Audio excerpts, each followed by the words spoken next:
వాస్తవ కథనాల దృశ్య రూపం అధికార్ న్యూస్ అందిస్తున్న బ్రేకింగ్ న్యూస్. కాకినాడ జిల్లా ప్రత్తిపాడు నియోజకవర్గం వైసీపీ ఇన్ఛార్జిగా ముద్రగడ గిరిబాబును 2 రోజుల్లో ప్రకటించేందుకు సన్నాహాలు జరుగుతున్నట్టు అధికార్ న్యూస్కు అందిన విశ్వసనీయ సమాచారం. గిరిబాబు ముద్రగడ రాజకీయ వారసుడు. ఇక ముద్రగడ పద్మనాభం ఒకప్పటి రాజకీయ ధురంధరుడు, కాపు ఉద్యమ నేత. ఒక మాట అంటే మాటను నిలబెట్టుకునేందుకు తిరుగులేని నాయకుడు.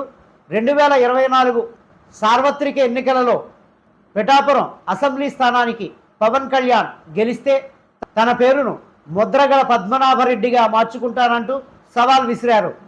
అన్నట్టుగానే తన పేరును ముద్రగడ పద్మనాభరెడ్డిగా మార్చుకున్న వైనం ఆంధ్ర రాష్ట్ర ప్రజలకు విదితమే. అందుకనే ఏమో వైఎస్ఆర్సీపీ అధినేత వైఎస్ జగన్మోహన్ రెడ్డి ముద్రగడ రాజకీయ వారసుడు ముద్రగడ గిరిబాబును ప్రత్తిపాడు నియోజకవర్గ ఇన్ఛార్జిగా ప్రకటిస్తున్నారంటూ పలువురు అభిప్రాయపడుతున్నారు. ఇక ముద్రగడ గిరిబాబు 2 రోజుల్లో ప్రత్తిపాడు నియోజకవర్గ వైఎస్ఆర్సీపీ ఇన్ఛార్జిగా బాధ్యతలు చేపట్టే అవకాశం ఉందంటూ వైఎస్ఆర్సీపీ శ్రేణులు అధికార్ న్యూస్కు తెలిపారు.